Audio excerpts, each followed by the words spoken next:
Noite. Sob a escuridão, ele avança com cuidado e silêncio. Aqui, no território dos crocodilos, é preciso ter cuidado, especialmente quando se está tão perto da água. Mas ele não tem medo, nem se assusta com ruídos ou respingos. O objetivo dele é o ninho de ovos. O cheiro é tão tentador, tão forte, que ele não consegue resistir e começa a cavar.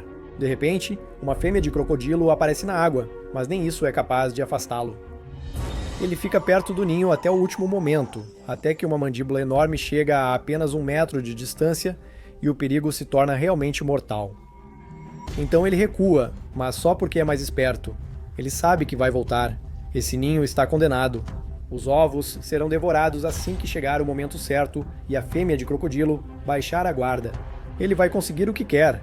Ele é o guaxinim, e é um assassino de crocodilos que ataca nos momentos de maior vulnerabilidade.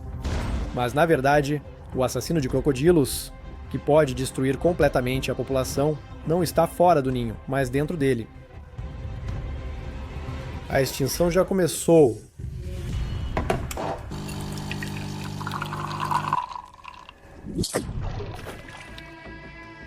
Um lembrete para agir abaixo do vídeo.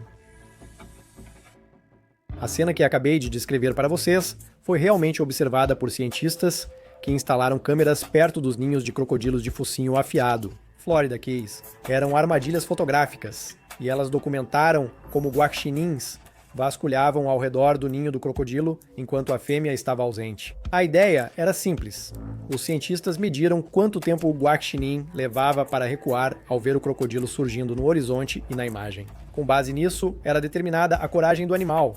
Quanto menor o tempo de reação, mais corajoso o guaxinim, porque ele permanece perto do ninho até o crocodilo se aproximar ao máximo. O crocodilo interagiu 3 vezes com o guaxinim, aparecendo após 8, 6 e 4 segundos em cada ocasião. Porém, há outro caso registrado com um guaxinim usando coleira de rádio. Esse guaxinim recuou 0 segundos antes do crocodilo aparecer na imagem, ou seja, ele mal conseguiu evitar o ataque do predador. Depois, o mesmo guaxinim corajoso apareceu de novo na câmera, ao saquear com sucesso o ninho do crocodilo. Isso levou à perda total da ninhada para os répteis, que aliás estão ameaçados de extinção. Guaxinins não ligavam para esses detalhes. Esse caso se tornou o primeiro exemplo registrado de um guaxinim saqueando um ninho de crocodilo na ilha de Quilarco. Isso já foi registrado diversas vezes em outras regiões onde há crocodilos.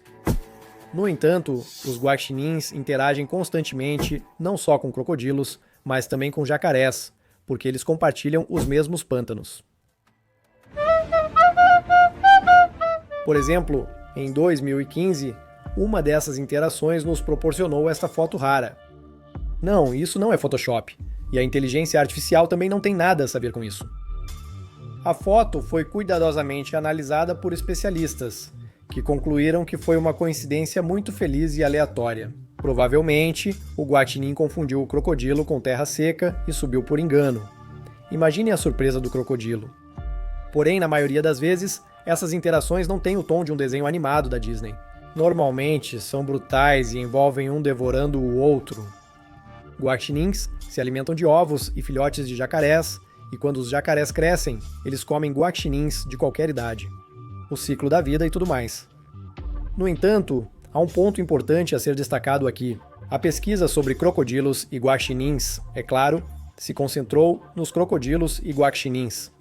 Mas os cientistas estudaram mais alguém. É a Toxoplasma gondii, um protozoário parasita que possui hospedeiros intermediários e definitivos. Sabe-se há muito que o parasita torna várias espécies mais ousadas, levando-as ao destino final. Para um felino, embora a toxoplasmose seja mortal para muitos hospedeiros intermediários e não alvo. Pesquisas iniciais mostraram que roedores portadores reagem mais devagar a estímulos, demonstram interesse incomum por urina de gatos domésticos e agem de forma imprevisível. Tudo isso mostra que a presa infectada acaba provocando o predador a atacá-la. A toxoplasmose também está ligada a reações comportamentais negativas em animais selvagens, como a síndrome da raposa tola na Austrália, ou coragem, que reduz a sobrevivência dos filhotes de hiena malhada. Quais filhotes têm mais tendência a interagir com leões? Recentemente, a toxoplasmose foi ligada à coragem dos lobos cinzentos. Ela permitiu que eles assumissem liderança no Parque Nacional de Yellowstone. Apesar do último caso sugerir influência positiva, nada de bom aguarda animais muito ousados infectados por protozoários. Eles deixam de ser cautelosos e, com menos opções de comportamento em perigo, as chances de sobrevivência diminuem. Quanto aos guaxinins, com os quais começamos, todos eles estavam infectados por esse parasita. Cientistas sugeriram que a coragem deles pode ser causada pela toxoplasmose, indo além da coragem normal dos guaxinins. Guaxinins são curiosos e pouco assustados, o que facilita sua adaptação, mas tudo tem seu limite. Também foi levantada uma hipótese de que a infecção por toxoplasmose é semelhante ao paradoxo de Simpson. Em pequena escala parece ser benéfico, mas no geral prejudica a população. Em continuação, se você está se perguntando por que o parasita precisa de coragem extra, então aqui tudo é bem simples. O parasita muda o comportamento do hospedeiro porque isso é vantajoso para ele. Esse é o ciclo de vida. Gatos só se infectam com toxoplasma ao comerem presas infectadas. Em seguida, o parasita realiza gametogênese no intestino do gato, liberando oocistos nas fezes. Eles entram no organismo dos hospedeiros intermediários, e o ciclo só se repete se esse hospedeiro for comido por um gato. Ou seja, para o parasita é muito importante entrar no hospedeiro definitivo. Como fazer isso? Ficar dentro de algum roedor e fazê-lo ser suicidamente corajoso, para que ele acabe seu caminho no estômago de um gato. Bem, e dentro do guaxinim, o parasita simplesmente age por hábito, causando algo como um efeito colateral. Embora guaxinins caçem ovos de jacarés e crocodilos sem toxoplasmose, o parasita aumenta essa frequência e os deixa mais imprudentes. Pode-se dizer que ele desativa o instinto de autopreservação dos guaxinins. Pode-se dizer que ele desativa o instinto de autopreservação dos guaxinins. Será que guaxinins, com a ajuda dos parasitas, podem realmente eliminar toda uma população de crocodilos? O estudo com guaxinins e crocodilos foi publicado em março de 2025, bem recentemente. Embora não haja avaliação quantitativa da incidência de toxoplasmose nos Estados Unidos da América, a Flórida é um dos estados onde ela é mais comum. No mesmo topo estão Texas, Califórnia e Nova York. Isso, aliás, está totalmente de acordo com os resultados de pesquisas anteriores. Elas indicavam uma maior prevalência da toxoplasmose entre a população rural e um risco aumentado de exposição ambiental. Ou seja, esses são dados estatísticos sobre pessoas, mas as pessoas se infectam através da água, da comida ou de animais. Ou seja, onde as pessoas se infectam com frequência, os animais também se infectam com frequência. Por exemplo, sabe-se que de 2014 a 2018, 11 cangurus morreram de toxoplasmose no zoológico da Flórida. Não é possível afirmar que os casos de toxoplasmose aumentam na Flórida, pois nos Estados Unidos da América a doença não é de notificação obrigatória nacional. Ou seja, simplesmente não existem dados de vigilância. Mas mesmo os casos que são conhecidos sugerem que a infecção está acontecendo com mais frequência. E, aliás, os crocodilos já não têm uma vida fácil. Só em 2007, relativamente recentemente, o crocodilo de focinho fino na Flórida foi reclassificado de espécie em extinção para espécie ameaçada de extinção. Isso foi uma grande vitória para a espécie. Desde que foi incluído na lista, em 1975, a população mais que dobrou e sua área de distribuição se expandiu. Legal. Legendas por Jim Matorzok. Isso ocorreu em parte graças a pessoas que compraram terras e protegeram locais de nidificação. A população mal se recuperava quando surgiu uma nova ameaça. A ameaça: quanto mais guaxinins forem infectados pelo parasita, mais eles comerão ovos de crocodilo. Alguns cientistas consideram o guaxinim o predador mais perigoso dos ninhos de crocodilos na América. Mas é claro que ele não é o único. Além do guaxinim, coatis, raposas, gambás e outros mamíferos necrófagos também saqueiam os ninhos. Até os ursos negros do sul da Flórida destroem ninhos, além das formigas predadoras, caranguejos e urubus. Ovos e filhotes de crocodilo costumam ser alvos de diversas espécies na Flórida. A fêmea do crocodilo põe ovos só uma vez ao ano, então a perda de um ninho inteiro para uma espécie vulnerável é muito significativa. Os crocodilos de focinho fino atingem a maturidade sexual com 1,8 a 2 1,4 metros de comprimento entre 8 e 10 anos. Isso quer dizer que a fêmea do crocodilo precisa sobreviver muito tempo antes de ter a primeira ninhada. Isso não é como os javalis selvagens, que se reproduzem o ano todo e já estão prontos para ter filhotes apenas 6 meses após o nascimento. Crocodilos são lentos, e isso ameaça a espécie. Quando o guaxinim destrói o ninho do crocodilo, elimina de 30 a 70 indivíduos que poderiam evitar a extinção. Isso não ocorre só na Flórida. Jacarés do Texas também estão ameaçados. Segundo representantes do Serviço de Proteção à Vida Selvagem do Texas, uma câmera de vigilância bem posicionada recentemente flagrou um animal corajoso que decidiu arriscar e roubar um ovo do ninho de uma fêmea de jacaré. Adivinhe 3 vezes que animal era esse.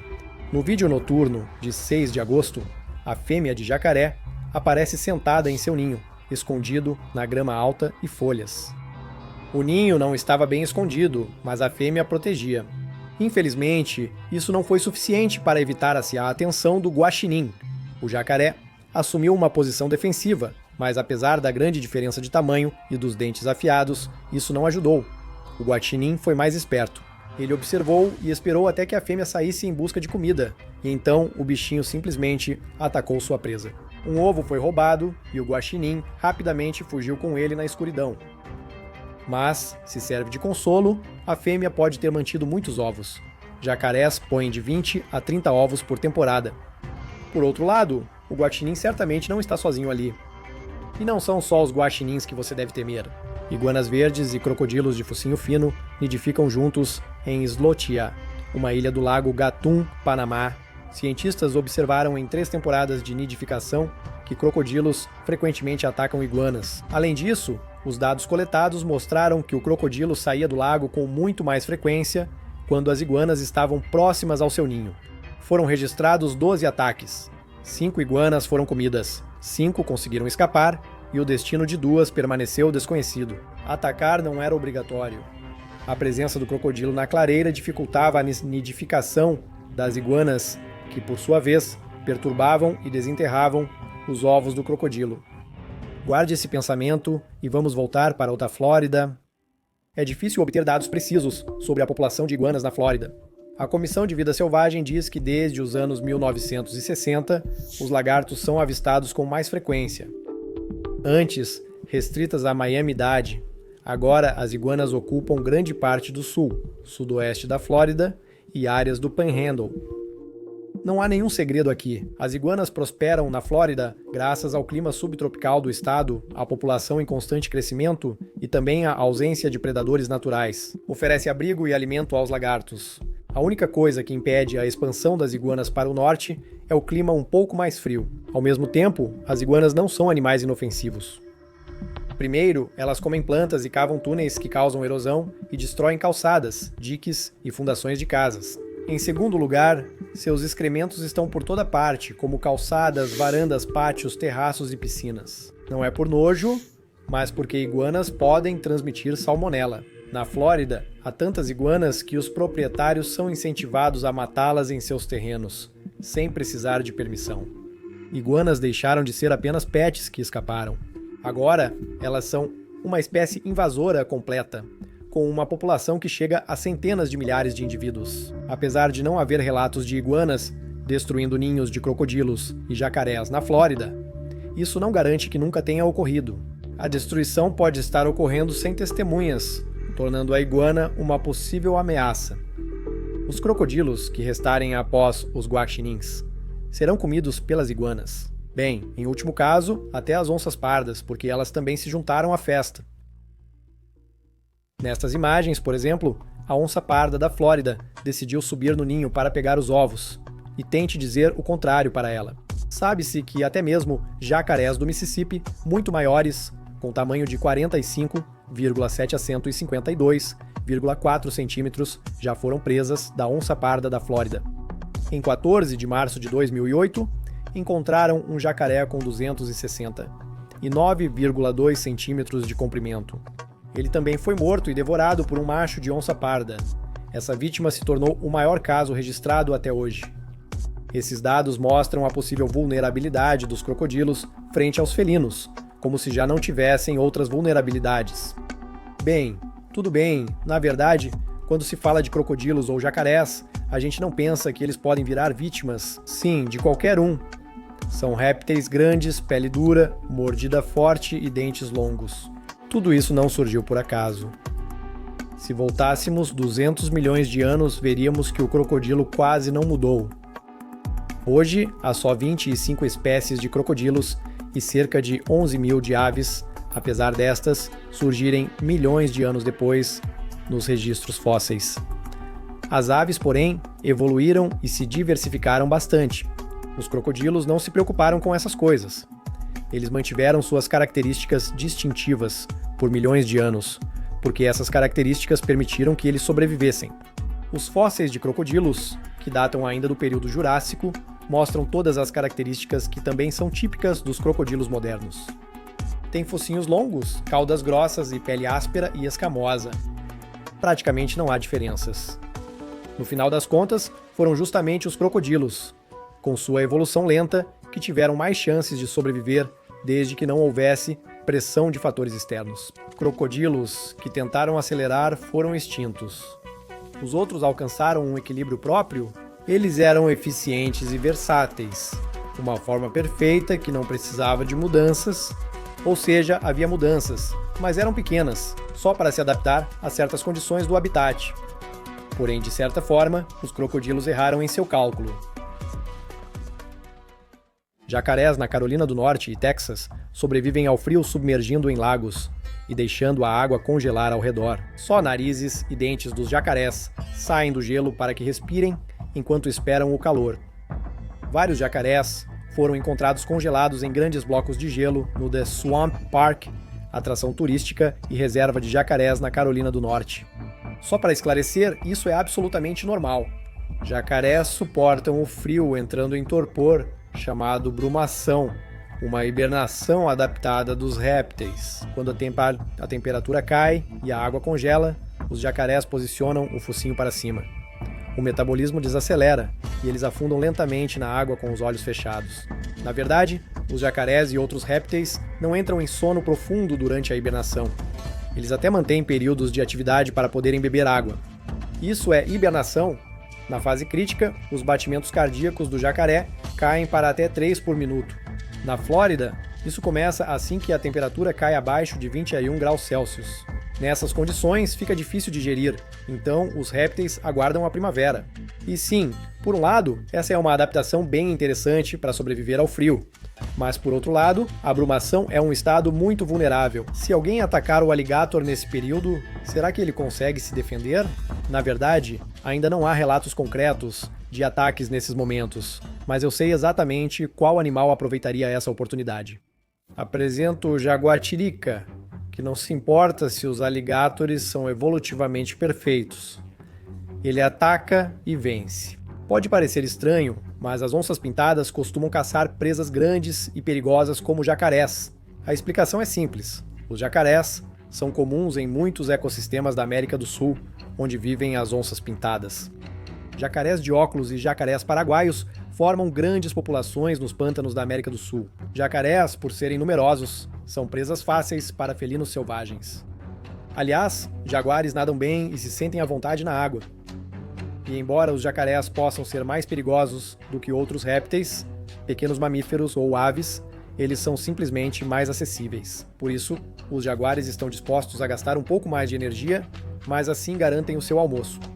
Mas aqui vale dizer que mesmo que algumas espécies de presas sejam encontradas em grande quantidade, isso não significa que os felinos selvagens sejam capazes de caçá-las. Por exemplo, é raro um leão matar uma girafa adulta nas savanas africanas, embora ataques ocorram. No caso da onça pintada e do jacaré, as onças são adaptadas para caçar grandes crocodilos, sendo nadadoras fortes e ágeis. Nesse ecossistema com inundações sazonais, as onças pintadas vivem de forma semiaquática e os jacarés são mais comuns na água. Mas as onças pintadas têm outra diferença importante em relação à maioria das outras espécies de felinos selvagens.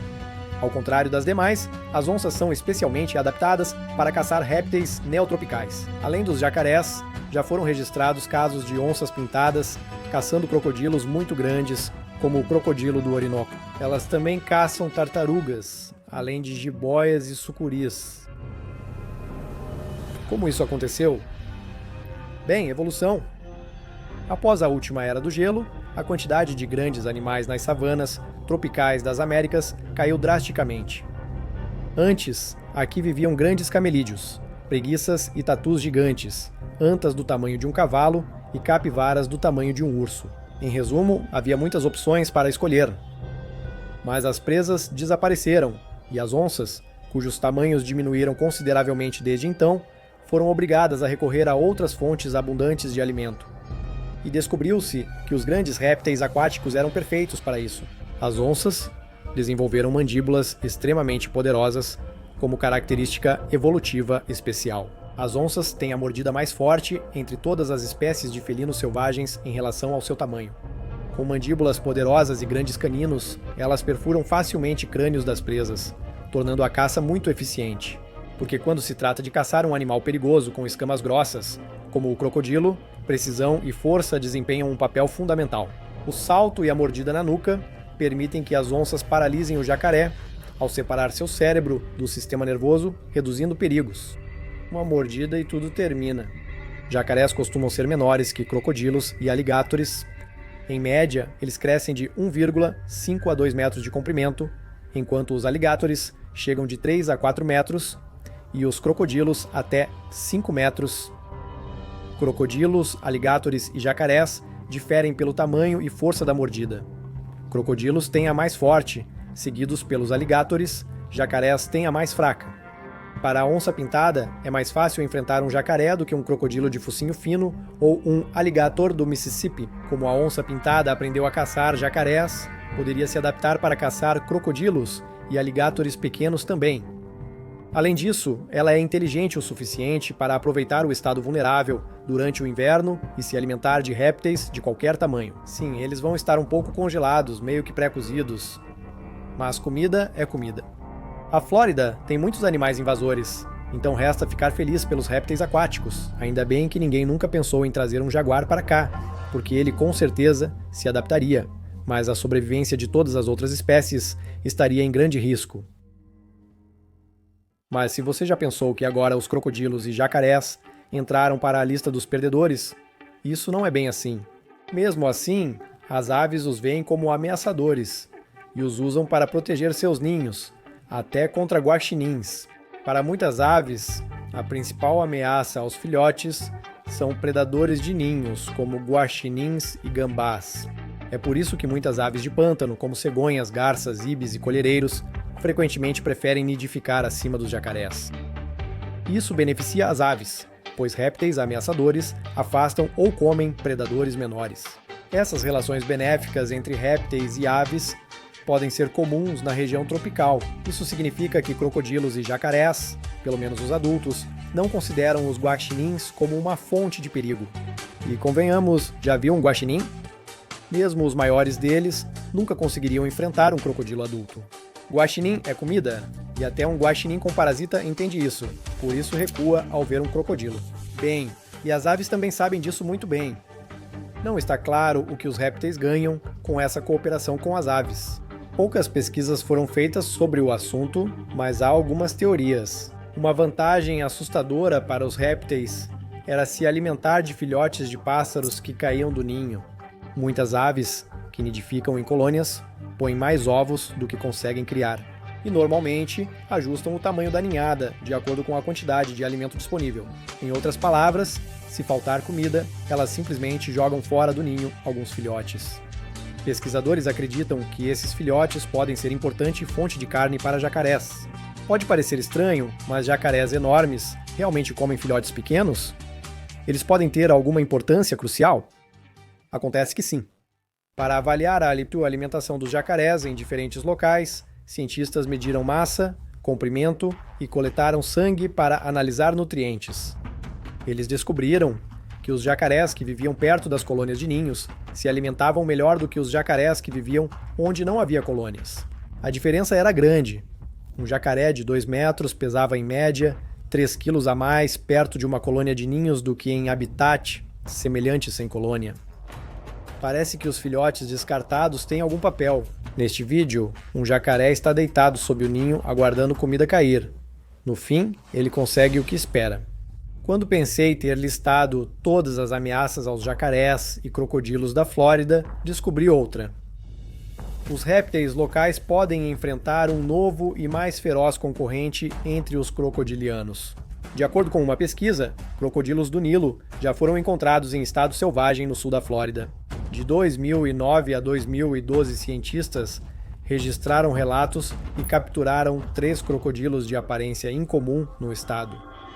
A análise genética confirmou que as amostras eram de crocodilos do Nilo invasores, ligados a populações do sul da África. A fêmea de crocodilo, capturada em 2012, foi solta e recapturada em 2014 propositalmente. Isso provou aos cientistas que o crocodilo do Nilo sobreviveu e prosperou nos Everglades por quase 2 anos. Eles também descobriram que, nesse período, o crocodilo cresceu 28% mais rápido que o normal. Os jovens crocodilos do Nilo estão crescendo, mostrando que a Flórida se tornou um ambiente confortável para eles. Crocodilos do Nilo geralmente medem 5 metros, podendo chegar a 6 metros. O crocodilo do Nilo adulto é um predador forte e caça qualquer animal grande que possa capturar. Eles caçam zebras, búfalos e, na verdade, qualquer um que o crocodilo consiga engolir inteiro ou despedaçar e comer. Eles não são predadores muito exigentes. A boa notícia é que pesquisadores ainda não encontraram evidências de populações estáveis de crocodilos do Nilo na Flórida, mas isso é só por enquanto. Vale ressaltar que o comércio de animais exóticos e a demanda por crocodilos do Nilo em zoológicos garantem um fluxo constante desses animais. Um dia isso pode acabar resultando na formação de uma população. E então, bem, em primeiro lugar, os crocodilos do Nilo locais vão competir por habitat e recursos, e provavelmente os do Nilo vão vencer. Em segundo lugar, os confrontos diretos também tendem a terminar a favor deles. E as perspectivas para os crocodilos locais não são boas. Deixe seu like, até a próxima!